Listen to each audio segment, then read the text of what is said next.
It's 7:33 right now. ICE agents flooding federal court this week, detaining asylum seekers after their court hearings and tearing apart families.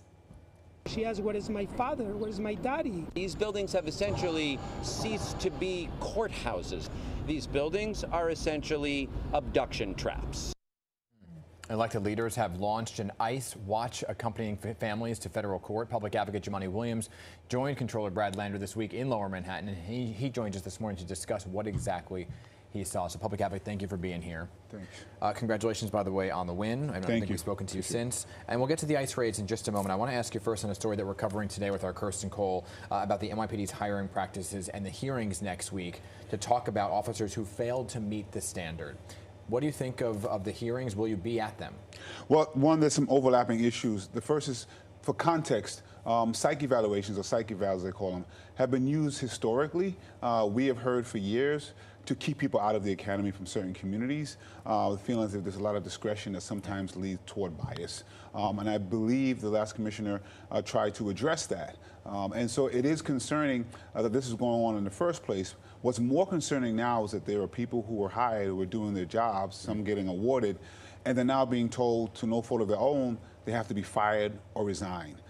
And I believe we should be looking at these individually, not as a collective. I've heard of women who were domestic violence victims, who that was used for reasons not to be hired, people who may drive more because they have a cab and have some more tickets and things of that nature being used. And so it's a very concerning thing that has overlapping issues. And so we are paying very close attention to it. I also understand that this group is not even the last group. There's some more coming, and they're primarily black and brown. What do you say to the critics, though, that say, well, I wouldn't want an officer that failed a psych evaluation to be on the street?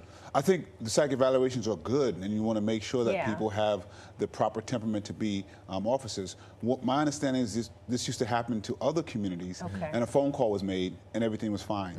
And in this case, my understanding is even more care was put in. They actually re-interviewed some of these folks to really understand individually what was going on, and some of the things that were used not to hire them seem to be more of a discretion as opposed to something that's really wrong with temperament or mental. And so it is something that you need, but the way it's been used, at least historically, from what we've heard, was problematic.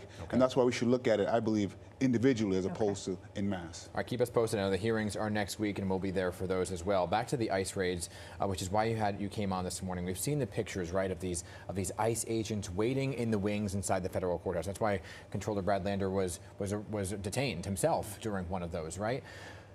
Can you tell us how many there were when you were there, what you saw play out inside the halls? It is heartbreaking, and I think people need to really understand. I think they hear about it, but don't fully understand the impact.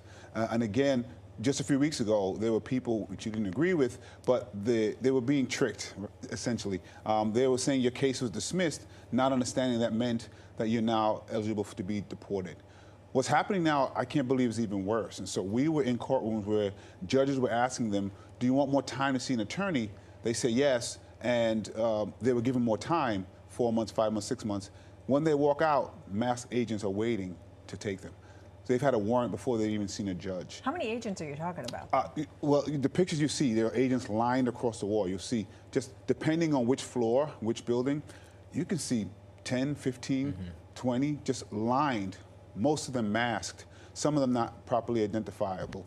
It's a very scary scene. We saw people crumble to the ground in fear. To see someone relieved in the courtroom, to the shock when they come out, it was hard to see and hear a 5-year-old asking where's her daddy, because these are people, by the way, who are doing this the legal way, that people always talk about do it the legal way.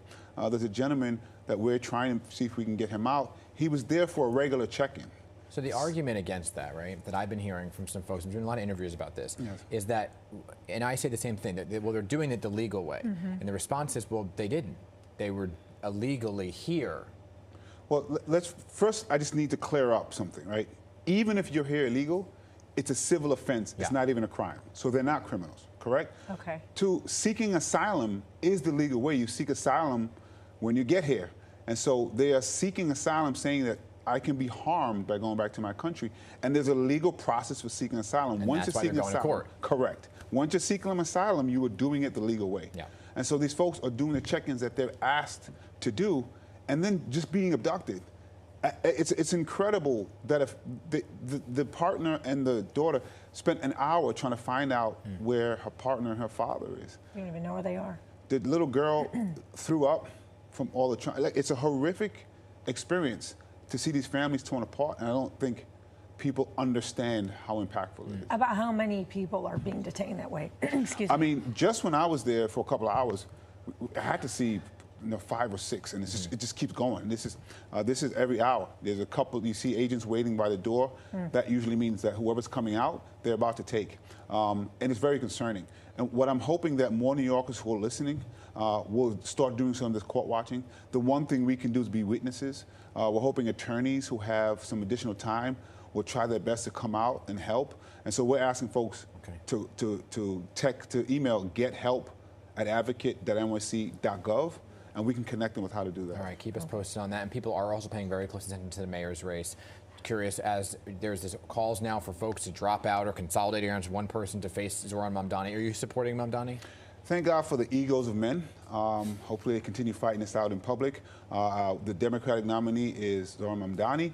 I'm very proud to have supported the slate, including him before that. And I think the best thing about this is that I'm hoping Eric Adams has about 6 months left to get rid of this administration and bring in one that actually cares about the people of this city and less about themselves. Will you campaign for Mamdani? Well, I campaigned the first time, so Gotcha. I really hope we have a change.